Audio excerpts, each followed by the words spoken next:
you. Welcome, everyone, and thank you for joining us today. I'm Dr. Karen Philbrick. I'm the Executive Director of the Mineta Transportation Institute at San Jose State University. You all know who we are because you have a grant with us. By way of background, we lead 3 competitively selected multi-university consortia. And this program is really designed to help our researchers become educated to overcome the commercialization challenges they may be experiencing. All of our work focuses on improving the mobility of people and goods, and we accomplish that through surface transportation research, technology transfer, education, and workforce development. Today's session falls squarely in the technology transfer space. We are kicking off the first in a series of 6 modules. We're very excited to engage Prospect Silicon Valley, which you'll hear from Doug in just a few minutes. And this tech transfer program is called the MTI Technology Commercialization Accelerator. Rolls right off the tongue there. But we're looking forward to all of you learning the next steps in the research process. Our goal at MTI is to make sure that our research results reach those responsible for managing change and that they get implemented. And this is a step in that process. Next, you'll be hearing from Abbas Mohaddes, who is a past chair of the Mineta Transportation Institute Board of Trustees. He is an incredible, phenomenal professional that is deeply steeped in tech transfer. He's also the chairman of the board for Umovity, which includes Econolite, PTV Mobility, and PTV Logistics. I've asked him to join us just to share a few words of inspiration. Abbas, please take it away. Thank you very much, Karen. This is such an exciting program, and it is a privilege to be part of this conversation with you today. As you're aware, our current federal funding reauthorization program, the Infrastructure Investment and Jobs Act, or IIJA, expires in September 2026. And Congress is now drafting the next surface transportation reauthorization program. I would like to share with you the proposed principles for the next reauthorization program by 2 key trade organizations, ITS America and AASHTO, emphasizing the importance of leveraging technology and innovation to deliver a truly modern and safe transportation system. Then I would briefly share with you an example of a product we are commercializing. So with that, in a letter last week from ITS America to Secretary of Transportation Sean Duffy, we indicated our proposed approach to reauthorization, offering 3 core principles: envisioning a future transportation system that is safe, smart, and connected. First, integrating digital infrastructure throughout transportation programs. Second, establishing secure funding for technology investments. And third, streamlining technology procurement. Each one of these elements has a relevance to our discussion today. I would like to mention a few key points that relate to product commercialization. Define and prioritize digital infrastructure. Congress should define digital infrastructure within transportation programs, considering it alongside traditional physical infrastructure and explicitly including the concept in transportation law. This is where we want to streamline commercialization, ease of IP inclusion and protection. Digital infrastructure, in our view, includes the data, communication systems, servers, routers, hardware, sensors, software applications, and computing layers, actionable insights across transportation system. Strengthen research and development. USDOT should consider ways to improve data sharing among public transportation agencies. Streamline procurement and promote collaboration. Congress and USDOT should encourage and allow robust partnership between public and private transportation agencies for the entire project life cycle, from idea conception to completion. This is part of principles of commercialization in our view. Address technology-specific challenges, streamline and update innovation methods for procurement and delivery of technology projects, such as subscription and license-based procurements. Also, earlier this month, the board of directors of AASHTO unanimously adopted its vision statement and 3 core principles, of course. The one I would like to highlight is create a more safe, resilient, and efficient future by supporting the ability of the state DOTs to harness innovation and technology. So my takeaway from these 2 proposed principles are: use of technology is greatly emphasized, which provides high return on investments. Process streamlining and ease of procurement, data sharing guidelines, subscription and innovating methods is emphasized to include ease of commercialization of IP and products in the new era of digital infrastructure. Also, a stakeholder collaboration is emphasized. All relevant and good news for us. Now, a quick example of a product development might be of interest to you. In traffic management, for years, it has been our dream to be able to leverage the significant availability of data combined with amazing power of processing and computation that affords us today to build predictive models. We are doing that at our organization as we speak, and using a simulation model called Flow by PTV and a traffic management model by Econolite called Centrax. Centrax, by the way, is used throughout North America and abroad. Over 450 agencies are using it to manage their area-wide traffic management. So to achieve this commercialization, we are frequently communicating with customers and stakeholders to develop functional requirements. We are performing market trend analysis. We are making make or buy decisions on key elements. This is where we need to stay in touch with researchers early on, understand the research and envision products, and ease their inclusion to our ultimate product, and possibly join collaborative development, various schemes, and IP arrangements. So in summary, I'm hopeful that going forward, we see more collaborative effort between public, private, and academia in R&D in an accelerated fashion, benefiting the safety and mobility of the traveling public. Early conversations and alignment of approach and role would help us to streamline commercialization. We all need each other to accomplish it for a great cause, and the cause is to improve the safety and mobility of traveling public. This is so timely, and I'm truly impressed that MTI is addressing it. MTI is a leader in innovative and progressive research, so I'm not surprised at all. And thank you very much for the opportunity. Thank you so kindly, Abbas. We are so grateful that you shared your time and your expertise with us today. And I'm sure we're going to have a robust conversation based on the examples you provided. So thank you again, Abbas. We appreciate your time. Doug, Pleasure, and thank you all, and all the best. Thank you. And Doug, I'll turn it to you. Okay, wonderful.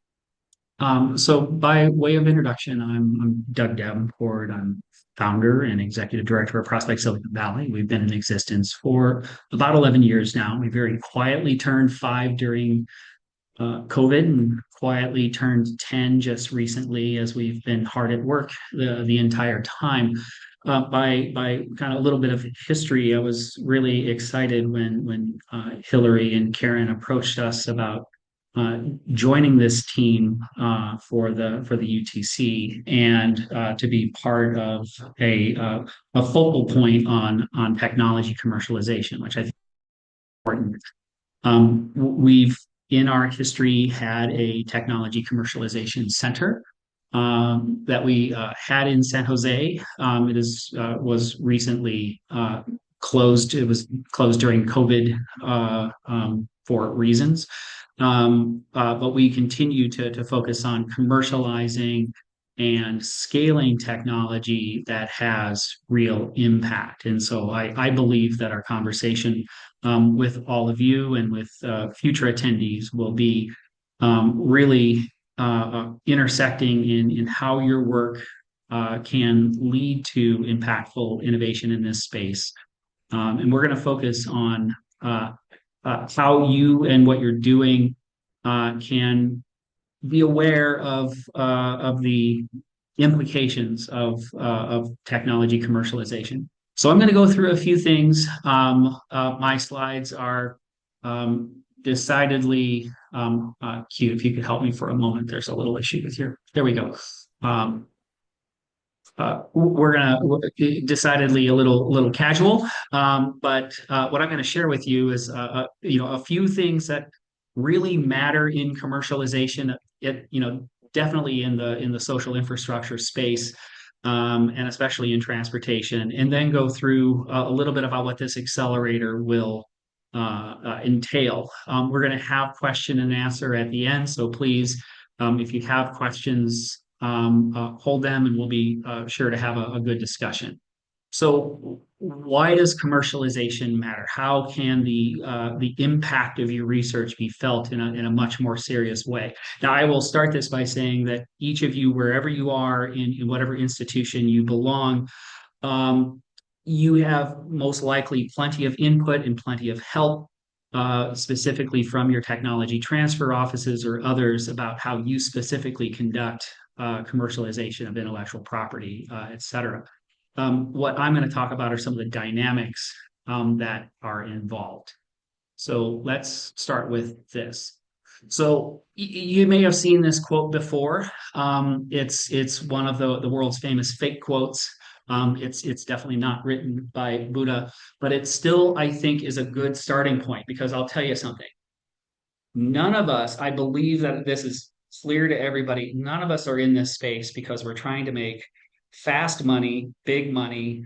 What we're trying to do is use our brains, use our time on this world to make an impact for a lasting time. And I think you would agree with me that the work that we're doing is meant to better understand and better support and give our energy into the future of what we're focused on, whether that's transportation, energy, equity, or other important things. That's why we're here. And so just keep in mind that what I'm talking about is in the spirit of commercializing solutions and making solutions available to the world that are going to make a difference. So we're having a little issue. I'm sorry. There we go. So the first thing I want to talk about is the technology evolution, and maybe some of you would agree with this wholeheartedly. And if you haven't been through it, I can guarantee you that the squiggly line on the right is by no means even close to what it can feel like at times. But technology evolution is meant to go from an early inspiration and an idea all the way through proving that it's a concept that works, into prototyping and into something that's actually a saleable solution. I am certain that Mr. Mohaddes would agree that the line is not straightforward and is never just an easy progress. So keep in mind, as you're thinking about work that you're doing today, if there's a component of what you're doing that has commercialization involved, you are in for a wild ride. It is never the case that what you're doing, even if it makes perfect logical sense that your solution would have a huge impact, it's rare that impact is immediately felt. And there's a lot of twists and turns to that process. That's something that you'll experience and you'll definitely hear about throughout the coursework. The second thing is that product market fit is not static. It's often that you're either seeing how your solution fit the market need today, or you're waiting for a market to form that your solution is going to thrive in.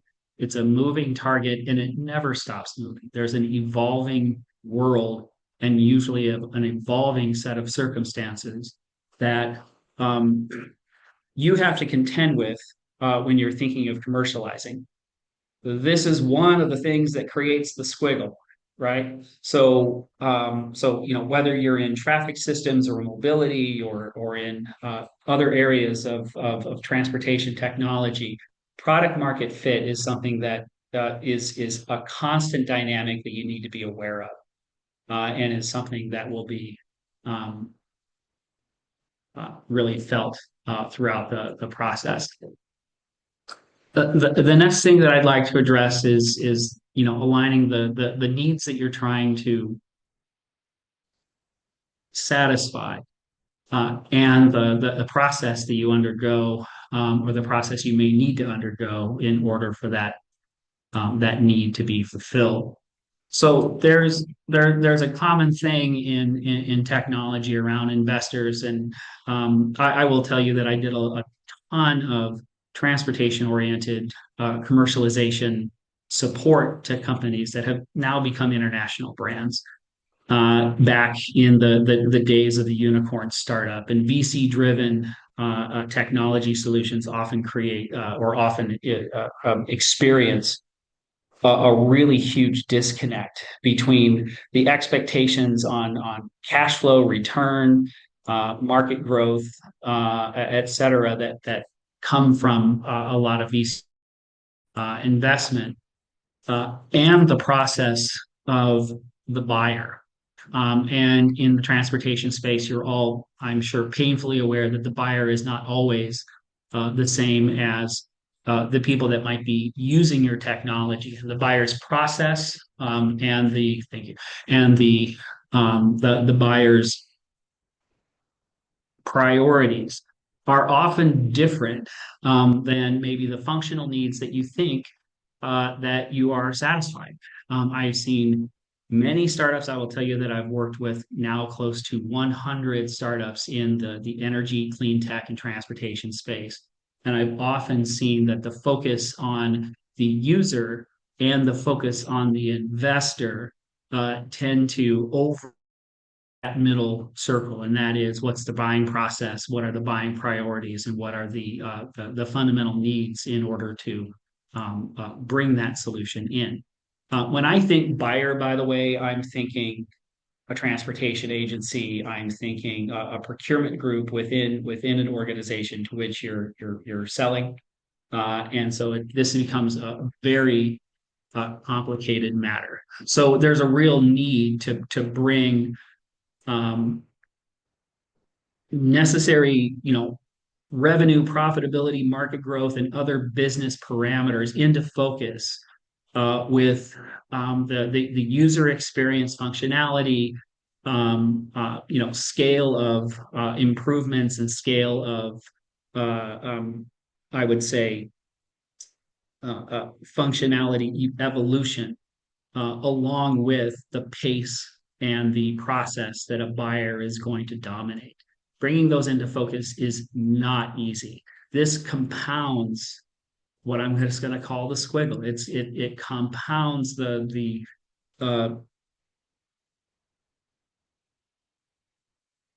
it compounds the complexity of bringing your solution to market and creating stability for a company that's going to be producing that solution. So here's the next thing. Now, I don't think anybody would disagree with this. This is, we've seen lots of examples in the world, especially in the transportation space and the energy space and others, in social infrastructure, where the rules that dominate use of infrastructure or development of infrastructure are going to move at a very different pace than where the technology can go. My favorite recent example of this was the San Francisco Bay Bridge. We needed to replace the San Francisco Bay Bridge in 1989, 1990, after the Loma Prieta earthquake. By the time it was opened, we had moved forward so vastly in communications technology, in battery technology, in mobility technology, in vehicle technology, that we were putting almost, in some ways, foreign systems to cross a bridge that was originally, let's say, planned at a time where a lot of this technology may not have even existed or was very, very early in its infancy. So the process and the tension between those two, that speaks to some of that product market fit. It certainly speaks to some of the balancing of technology evolution and priorities that an agency or other buyers may be dealing with. The purchasing process itself is faster than regulations, but is definitely slower than the pace of technology. And this is something that has to be recognized. And I think in this experience and in these topics that we're going to be covering over the next 6 months, you're going to see this tension in some of the conversations that we will have. So keys to scaling successfully. So these are humbly some thoughts that I can share with you that I have seen as I have worked with companies that have succeeded and failed in bringing forward technology solutions, again, not just in the transportation space, but in many others. One, staying open to input. Companies that tell me absolutely they have the solution from day one and that they are going to dominate the market and it's all going to work out swimmingly for them, are all kind of known as in a single term, and that is former servant. Those that stay open to input from their customers, those that stay open to input from those who deeply understand the industry, perhaps in ways that the CEO or the team doesn't, and those that stay aware of what solutions to their flank are doing, are ones that are going to find their way forward much more effectively and will find themselves in a much more stable position. So staying open and staying aware is incredibly important. The second thing, and I just can't stress this enough, is finding early partners makes all of the difference.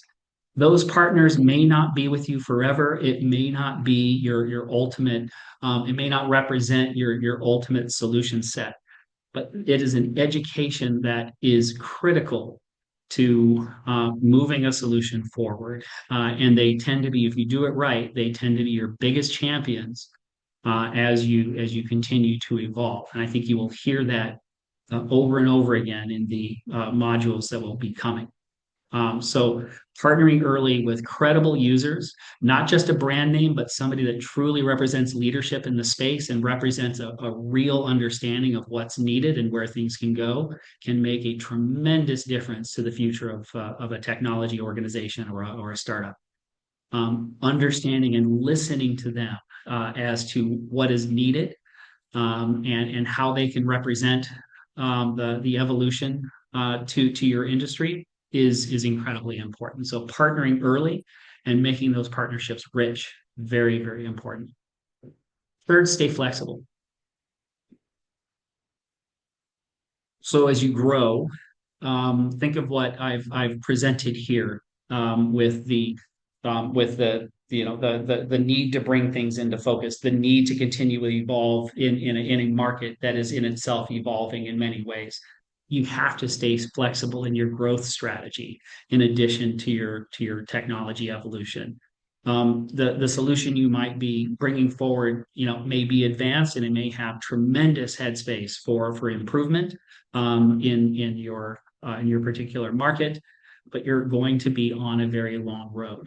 And the ability to stay flexible, the ability to tune your growth strategy and your sales strategy to the needs today, but stay slightly ahead in terms of future updates or future improvements is going to be incredibly important.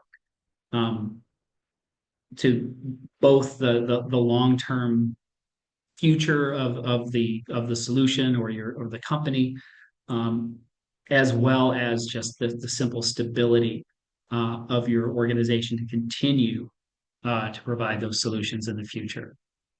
Those are three just humble things that I hope you can keep in mind as we move forward. So, goals of the accelerator. I wanted to just tell you what we're hoping that this experience will bring. One, we want to enable you to better understand commercialization challenges that your research encounter. Now, again, you're going to be getting or may already have lots of advice, if not rules, as to how you may do this within your institution. We simply want to enable an understanding that might give you an opportunity to have deeper discussions, might give you an opportunity to see things from a slightly different perspective. It's not meant to conflict with or supersede anything that's going on within your institution on how these things go. But we hope that this experience will at least round out your thinking or round out your awareness there. We want to equip you with some knowledge and some resources to bridge common intellectual property barriers or matters. And that has to do with some of the topics we've talked about here in terms of evolution, in terms of product market fit, in terms of scaling or tuning your work to a market that's moving in multiple directions and how to deal with some of those things.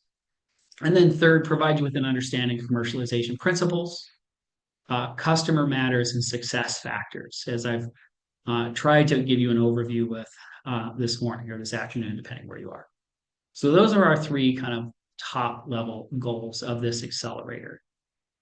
We have, as Karen mentioned, there's a total of 6 modules, including today. Our second module will be coming next month, identifying value and creating a company. And we have 3 very important and I think very useful and really eloquent founders that you may have heard of, or maybe this will be the first time you meet them. But Mufi Gadiali from i3 Ventures was the founder of Electrify, which became Ford Pro, a charge management and fleet management solution. Tim Menard of Light, which you may have heard of in the traffic management space, which was an early partner of ours, actually, in our demonstration center in San Jose. And then Leo Dwyer, CEO and founder of Zero Mission, which is a advanced fleet management and fleet electrification company. All 3 of these founders have gone through a lot of what we've discussed today or continue to do so. And I think this will be a wonderful conversation, and I'm looking forward to this, and I hope you are too. In June, we'll be having a discussion. We're under preparation here on the commercialization process. We're going to do our best to tune what is kind of a standard commercialization process, a discussion about commercialization specifically to transportation, and we'll be bringing in speakers on that topic. We're very open, aware, and flexible, as I mentioned earlier, to input on these modules. So we'll look forward to any requests or questions that come on that. There will be a half to this experience that will be coming in the fall. 3 modules there: business development and purchasing in the transportation sector, the discussion of the industry landscape and technology headspace, where we'll be having some discussion about where there might be, let's say, real opportunities in some areas of focus that might be of interest there. And then we'd like to hold what I like to call a peer forum, which is a capstone experience of this accelerator, where we will have transportation agencies practitioners, as well as possibly some other groups coming together and having a discussion, interactive, with the audience about where they, as leaders in implementing solutions, see the picture going, and have an open discussion around how innovation plays into that future, and perhaps where some of your work may intersect or even influence. So that's the overall set of modules there. So I'm going to need Q's help a little bit to make sure that we can have our audience able to raise their hand or speak. Certainly, if you have questions and you prefer to put them in the chat, we're going to make sure that we can unmute some participants and see where there might be some questions or take a look. So give us 1 second here.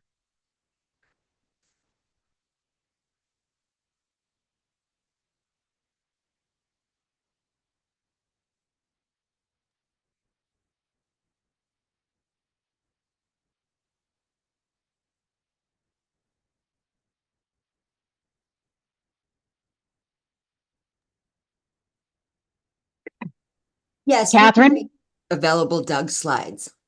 Yeah, actually, and I was just going to pop in and say something related to that. We will be recording all of the modules, so we will have them available. I mean, we certainly want you to be able to attend and ask all your own questions for each one of the events, but we know that scheduling is challenging, so we will certainly make sure we have the recordings available. So even if you miss a session module, you'll be able to access the recordings.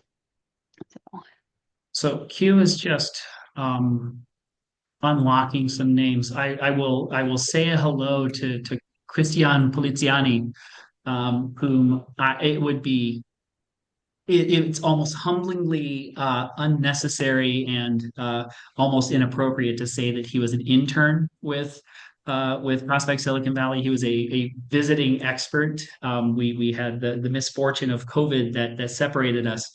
And that was a major loss, but we're so happy that you're on this session, Christian, and hope that your work at Lawrence Berkeley National Lab and such is going very well.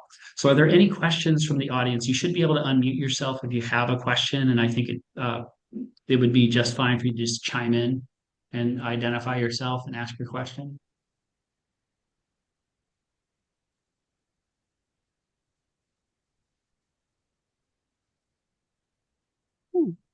Well, and I one was other going to say, Hillary, area. do you have a question for No, I don't us? think so much of a question, but I wanted to expand on what you're saying. If there are certain, we've all now heard an overview of the program. For the Yes. folks who've been here listening, if there are certain topics or issues or ideas you really want Doug to focus on, now would also be a great time to either let us know, speak up, or put it in the chat if there's specific aspects of the commercialization startup process you want to make sure we do cover in the 6 modules. Yeah, we're 100% open to that. There is plenty of time for us to make adjustments or to include certain topics if it's of use. This is meant to be a group experience and meant to be. This is for you. So this is what matters to me.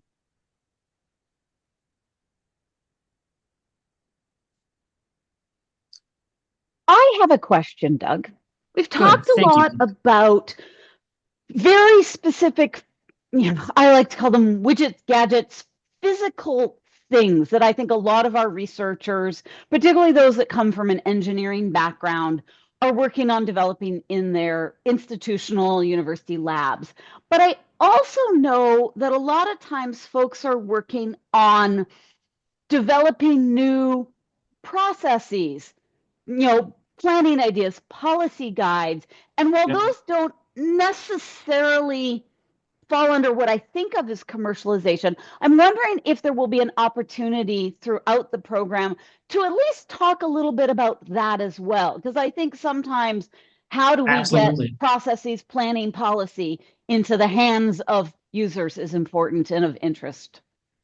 So, what I can say, I mean, policy doesn't get commercialized, so that may be slightly far afield, but I hear what you're saying, and I agree with what you're saying, that sometimes, like we showed, I mean, the regulations need to move forward to fit a reality that is today and unlock capabilities that could be otherwise difficult to glean. Say that certainly a lot of processes are one mediated by policy, but often implemented by software. And I can think of several solutions, and I'm sure if Abbas were still on this call, he would tell you that this is part of what PTV and Econolite are focusing on. Software tends to kind of reflect process and enable process, and so I think that's certainly an area that we will be covering. That tends to it's not a far walk between that and the physical world, and there is a need to be able to link with or help evolve policy, but there's also a hardware reality that you have to intersect with, and we'll be I think hearing multiple stories from our panelists in some of these modules, as well as other speakers that will be kind of reflecting that as well. Hillary, there was another question from Lisa Rose. What are some of the most common or challenging barriers researchers face when trying to commercialize, especially transportation's innovation specifically? So I attempted to go through the top level of what I felt were some of the biggest barriers. I think that when we have our discussion here in a month and we talk about founders that had an idea and needed to kind of shepherd that idea through a whole set of challenging situations in order to bring it to where they are today, they'll be covering many of these challenges. I think that we'll have an open discussion about that in that module specifically. My opinion is that those challenges are often that innovation, especially research-grade innovation, can be a bit not yet focused with the rest of the world hasn't caught up with where they are. Existing conditions in traffic systems or transportation systems, transit systems, et cetera, can be even decades behind where a technology solution could go. And then you have the people, and that's an even more random situation than the hardware. And so it takes a while for these things to catch up.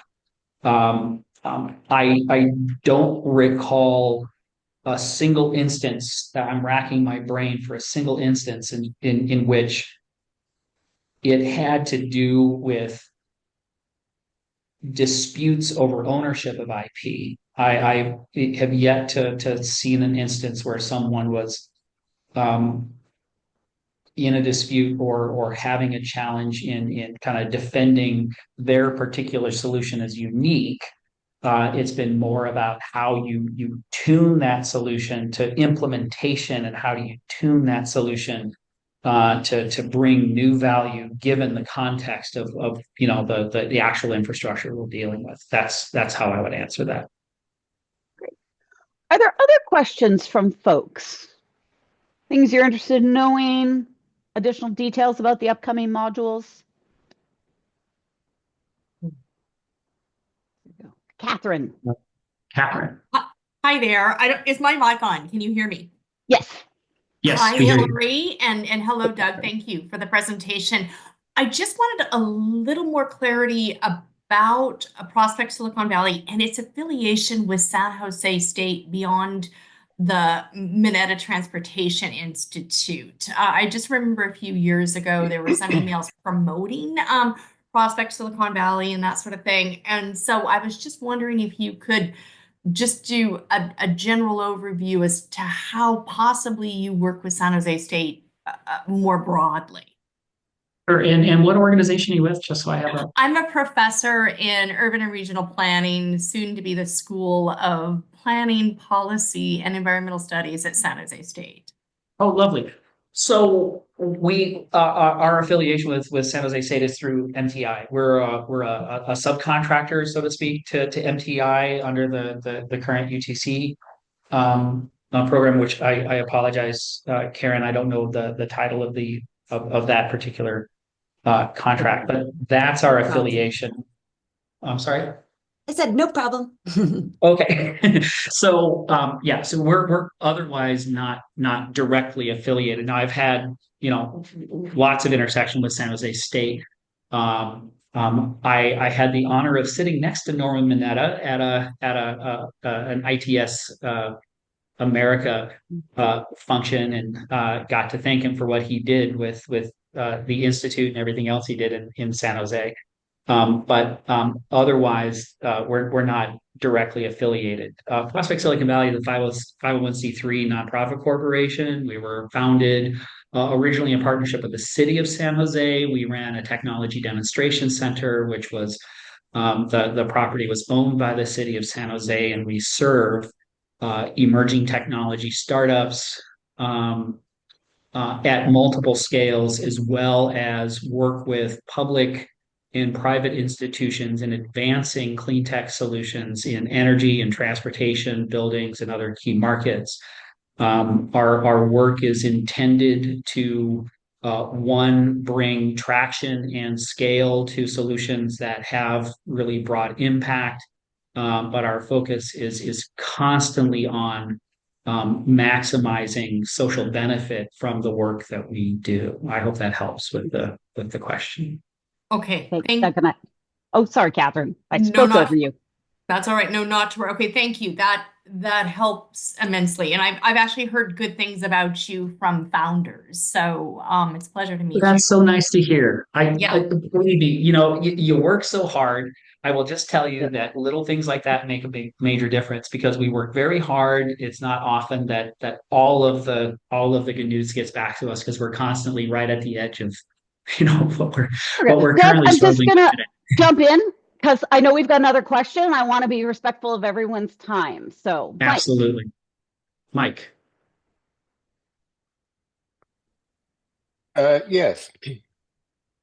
In your discussion, and actually the presentation of this overall Accelerator program, there's a heavy emphasis on partnering and collaboration and social infrastructure, and how important all of those things are in terms of bringing these products and services to market and commercializing them effectively, and what to expect and what not to expect. I think all that guidance is really good. I'm just curious about this human infrastructure part of it, and not just the processes, but really the kinds of techniques and skills that are available to train people for social and emotional intelligence, building trusting relationships, all of those things that really matter in early development, especially, and partnering, and if you're going to partner with somebody, you really need to get to know them and to build those trusting relationships. And I'm just wondering to what extent those are going to be addressed in the program. Thank you. So you hit it on the head. Those things are definitely necessary. I could talk to you all day and tell you stories about what I've seen.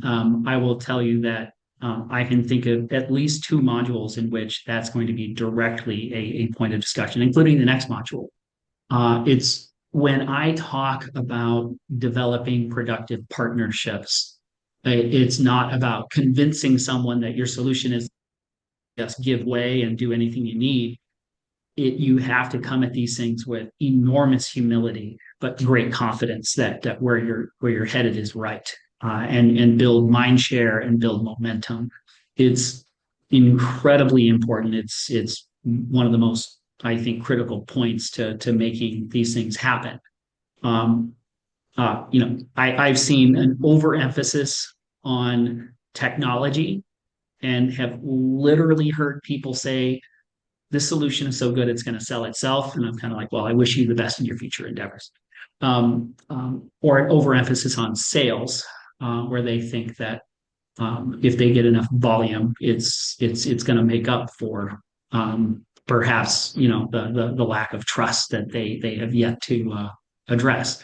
I think trust, and I think identifying with the real needs of both your buyer and your user, and I think we can agree that those can be very separate situations, is incredibly important. And we will be covering that for sure in the next module. And I think as we talk about the buying process, this is going to be coming up again. Doug, just following up on that, when we talk about the buying process, that module, a lot of our faculty who work through MTI, they get relatively modest grants, they develop their work, but it's not necessarily enough money to go to the next stage. Will that idea of places for additional funding, venture capitalist, angel funding, whatever they call it, it's outside my expertise, be covered in some of those modules? See where they can fit. My mind was on having your folks understand the actual procurement process that is commonly undertaken when looking at a solution, and how innovative technology often is not given a fair shake, to be honest with you. We can, and I think we can cover in multiple areas where effective VC partnering, leveraging public funds, et cetera, are an important aspect of that. And we'll talk about where we can that'd be work great. that content. Yeah, for sure. Thank you. So, all right. And then there was another question. Sorry, I jumped over it, but kind of thinking about where either just your comments right now or in the module about how do we get folks outside our industry and the work that we do to really understand the broader value of commercialization, what strategies or communication skills are most effective in terms of conveying, sorry, I lost it as conveying the long-term impact of a specific innovation. So are you asking me to answer that question? Yeah, or just kind of mention where it might be talked about in the modules. Well, I think it's going to almost be permeated throughout. So, okay, great. Yeah. So any of these discussions that we have are not meant to be a stovepipe. There's always going to be a hand and to the left and to the right to things that we've talked about and to things that we will be talking about. I think that, one of the reasons that I want to bring in guests, nobody wants to hear me drone on and on about what I do. If you're going to do that, please buy me a rocking chair and an endless supply of green tea, and then you can all just be bored to death. What I'm trying to do is bring in people that have been through some of these things and can share how they have done it. I don't think there is one answer. If there was, we would publish a book. And so we're looking to kind of show a diversity of approaches that have worked in different contexts. Great, thank you. I want to be respectful. I know we were planning to keep this less than an hour. Are there any last questions? All right. Doug, did you have any last words for us as we wrap up module number 1, introducing our Accelerator program? So my email address is on the screen now. I encourage you to use it. You can also find me on LinkedIn if you would like to connect with me in other ways. I'm pretty available. I would say just a couple of things. Number one, it's great that we're here. We've been looking forward to starting this experience. We're starting this experience in a very interesting time. I think that in many ways, having these discussions today, it's more important than ever to think about how impactful solutions can be brought forward and how to navigate a complex world. So I'm excited that we can have these discussions. I'm honored to work with the Minetta Transportation Institute, and it's great to be working with Karen and Hillary. I'm looking forward to getting to know all of you, and excited to see these numbers grow. So as folks hear about this, I hope that word of mouth amongst the group brings even more participation. Feel free to get in touch with me. Very things offline. Also very happy to take your input into consideration and figure out where we can bring it forward. So with that, just thank you so much.